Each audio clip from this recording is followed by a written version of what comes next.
बिस्मिल्लाहिर्रहमानिर्रहीम। अस्सलाम वालेकुम। आपका दोस्त सलमान हैदर। दुआ है परवरदिगार से कि उसने आपको और आपके अहले खाना को अपनी हिफ्ज़ मान में रखा हुआ। कुछ मुझे भी बदगुमानी हो गई थी, मैं उसकी माज़रत चाहता हूँ कि पाकिस्तान तहरीक इंसाफ को जलसे की इजाज़त मिली। हालांकि वो इजाज़त सबसे पहले लिबर्टी चौक पर मांगी गई थी, फिर कंडीशन लगाई गई। लाहौर हाई कोर्ट ने हुक्म दिया कमिश्नर साहब को। फिर कमिश्नर साहब ने कहा कि जनाब हम उधर तो इजाज़त नहीं दे सकते। तो फिर जब पता चल गया कि उधर नहीं इजाज़त मिलती, तो जब Islamabad high court, Lahore high court के जस्टिस साहब ने ये कह दिया, तो फिर कोई भी जमात नहीं कर सकेगी। फिर दूसरी ऑप्शंस मांगी गई थी, मोची दरवाजे की ग्राउंड की, और फिर सेक्शन कोर्ट के साथ वाली ग्राउंड की। तो ना हुआ, तो फिर काना में जिस तरीके से इजाज़त मिल गई, तो इजाज़त मिल गई। तो मुझे थोड़ी ये खुश फहमी हो गई थी कि जी 21 तारीख को मुस्लिम लीग नून को इजाज़त है मीनार पाकिस्तान में। बल्कि सिर्फ 21 तारीख ने, पिछले 8-9 दिन से वो तैयारियों का सारा सिलसिला जारी था। वो सारी लाइटें शाइटें की जो डिगिंग शिगिंग खुदाई शुदाई सब हो रही थी, वो सब हो रहा था। नहीं सर, वो गलतफहमी निकल गई। पहले ज़रा मैं इस गलतफहमी से मुतल्लिक़ बताऊँ। ये बाकायदा तौर पर एक पूरा प्लान था। ज़रा ये देखना चाहिए था कि पाकिस्तान का जो दिल है ना, लाहौर, जिससे मुतल्लिक़ किसी को शक और शुबा भी नहीं कि वो एक ज़माना था कि नून लीग के लिए धड़कता था, वो पाकिस्तान तहरीक इंसाफ के चेयरमैन इमरान खान साहब के लिए धड़कता है। और कल जलसे में देखा कि गिरदोनवाह के बहुत सी दुनिया आई, बड़ी पब्लिक थी, मगर लाहौर नहीं था। और मुख्तलिफ इस पे अब बात भी कोई ऐसी दो राय नहीं है कि कौन से थे, कहाँ से थे। अब तो छोटे छोटे क्लिप्स चल पड़े हैं। मैं अब आपको क्या कस्में और हल्फन ये सब चीज़ें बोलूँ। और इसमें कुछ शक भी नहीं था कि वो क्राउड इसलिए ऑर्गेनिक नहीं था कि वो पाकिस्तान की आवाम की वो पसली भी नहीं रही ना। अब वो पसली भी नहीं, बेचारे काम काजों में लगे हैं, क्या करें। इसलिए पूरे का पूरा गाँव आ गया, फिर ये सब चीज़ें थी। तो जो लाहौर वाले जलसे की इजाज़त मिली थी ना, वो ये देखना था कि पाकिस्तान का जो दिल है लाहौर, उसके अंदर अब कितना एक्टिव कारकुन बचा है। वोटर की बात नहीं कर रहा, कितना एक्टिव कारकुन बचा पाकिस्तान तहरीक इंसाफ का, जो रही सही कसर है, जिस तरह लीडरशिप को अंदर करके या मुकदमे दे के या जिस तरीके से भी साइड लाइन करके। किधर है महमूद रशीद, किधर है एजाज चौधरी, किधर है यास्मीन राशिद, ये सब इधर की है ना, मियाँ असलम इकबाल वगैरह, ये सब किधर है। तो जब हमाद अजहर वगैरह, तो अब किसने करना था ये जलसा? कोई मकामी क़यादत, कोई उधर का काउंसलर का या कोई टिकट होल्डर का होगा, कोई ऐसी चीज़ होगा, उसी ने करना था। तो अफजाल अजीम साहब उन्हीं ऑर्गेनाइज़र में से थे, जिनके घर रात को छापा हुआ, आज उनके भाई के दफ्तर को भी तोड़ फोड़ दिया, फिर जो सब कुछ था। तो वो बेसिकली था कि ये लोग आएँ और उनको नोटिस किया जा सके, और फिर इनको ज़रा तख्ता मश्क बनाएं, उनको निशान इबरत बनाएं, ताकि वो जो कहते हैं ना, वो जो ज़हर है वो ही निकल जाए। जी हाँ, इसके तहत ये हुआ। और मुकम्मल तौर पर जो जलसे की जगह उसको तबाह बर्बाद कर दिया गया। प्रिजन वैन्स को सारे चारों तरफ से घेरा गया, और फिर पुलिस की तरफ से क्रैक डाउन हुआ। मुख्तलिफ इतलात हैं, और कहा जा रहा है कि 100 से ज़ायद कारकुन उनको पुलिस उठा के ले गई है। वीडियो बनाने नहीं दे रही। मेन मीडिया को इजाज़त नहीं है, ना ही मेन मीडिया ख़ुद इस वक्त इतना बड़ा चैलेंज ले सकता है। इतनी कैपेसिटी नहीं। 2 दिन तक सिर्फ डॉन ने इंटरव्यू रोका था, सिर्फ 2 दिन तक सदाकत अब्बासी का फिर इंटरव्यू ऑनर करना पड़ा था।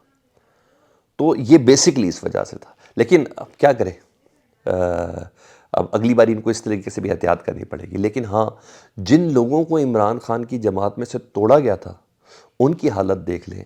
एक बहुत बड़ा नाम, मैं नामो निशान मिटा दूंगा। परवेज़ खट्टक का यही जुमला था ना, पाकिस्तान तहरीक इंसाफ से अलहदा होकर पाकिस्तान तहरीक इंसाफ हकीकी जो उन्होंने बनाई थी, या नज़रियाती जो बनाई उन्होंने, तो उन्होंने ये कहा था, उन्होंने कहा मैं नामो निशान ख़त्म कर दूंगा, एक नाम लेवा नहीं होगा इमरान खान साहब का।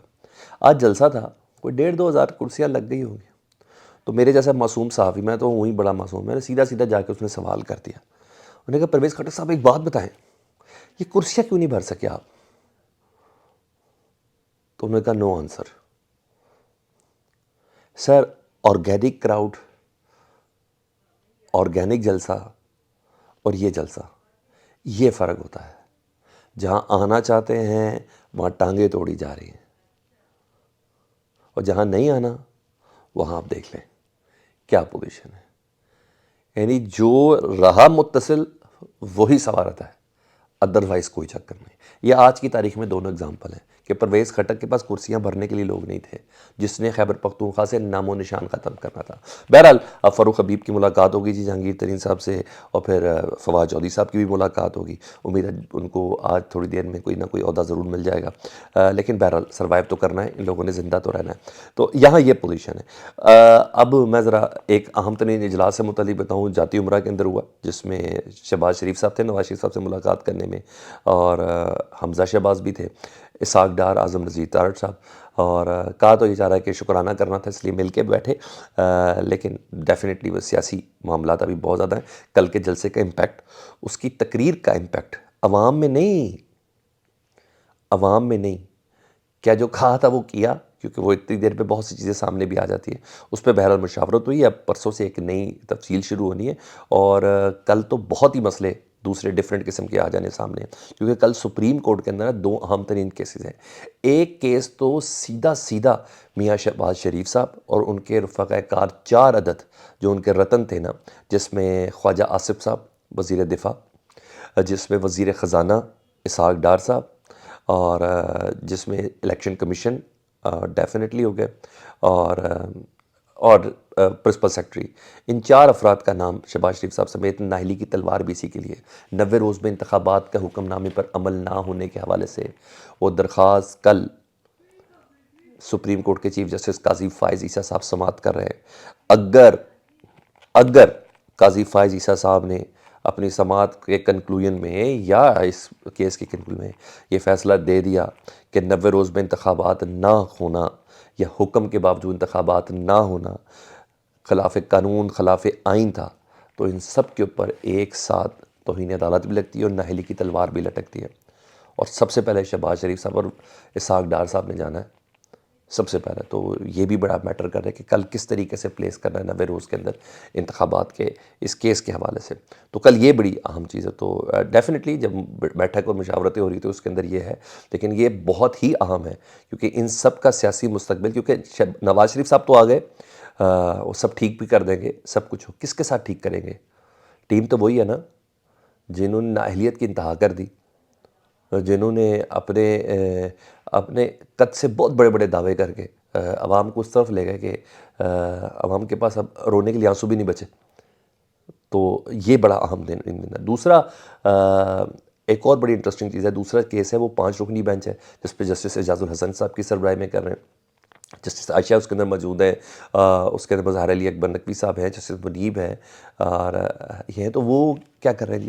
وہ ہے 5 رکنی بینچ جو ہے وہ ہے کہ سپریم کورٹ کے اندر آلریڈی ایک سٹینڈ بائی آرڈر تھا اٹارنی جنرل صاحب کی طرف سے کہ سویلینز کا جو ٹرائل ہے نا وہ نہیں ہو سکتا ملٹری کورٹس کے اندر، ٹھیک ہے، وہ صبح اس کی سماعت ہے۔ تو اس سے پہلے میں نے آپ کو بتا دیا تاکہ آج دوپہر میں یہ خبر باقاعدہ دی گئی کہ باقاعدہ خط کے ذریعے حکومت نے بتا دیا کہ ٹرائل شروع بھی ہو چکا ہے فوجی عدالتوں میں، اور اب نئی خبر اس کے بعد یہ آئی ہے کہ 9 ملزمان، کل 102 ملزمان ہیں، ان میں سے 9 ملزمان نے باقاعدہ سپریم کورٹ میں درخواست دی ہے کہ ہم مکمل طور پر، جو ہم اس وقت اندر ہیں ملٹری کورٹس کے اندر، ہم مکمل طور پر یقین رکھتے ہیں کہ ملٹری کورٹس کی طرف سے ہمیں انصاف ملے گا، ہمارا ٹرائل ادھر چلنے دیں۔ سر یہ بھی دیکھ لیں کتنے اتوار کے دن کیسی مزیدار چیزیں سامنے آ رہی ہیں۔ ملٹری کورٹس میں سویلینز کا ٹرائل نہیں ہونا چاہیے، اس کے لیے ایک جنگ چل رہی ہے سپریم کورٹ میں، اور جن کا ٹرائل ہو رہا ہے وہ کہہ رہے ہیں کہ پلیز انہیں نہ روکیں، انہیں ہمارا ٹرائل کرنے دیں۔ مزہ نہیں آ گیا کہ ہاتھی کہہ رہا ہے کہ میں ہرن ہوں؟ جناب 9 افراد ہیں جی جنہوں نے باقاعدہ طور پر یہ درخواست دی ہے۔ تو بڑے مزے کی اور انٹرسٹنگ چیزیں ہونے والی ہیں۔ یہ لوگ کہہ رہے ہیں مکمل انصاف کی توقع ہے، دیکھتے سپریم کورٹ ان کو یہ مکمل انصاف لینے دیتی ہے کہ نہیں لینے دیتی۔ میں بھی انتظار کرتا ہوں اور آپ بھی کریں۔ اپنا بہت خیال رکھیں۔ اللہم صلی علی محمد و علی محمد۔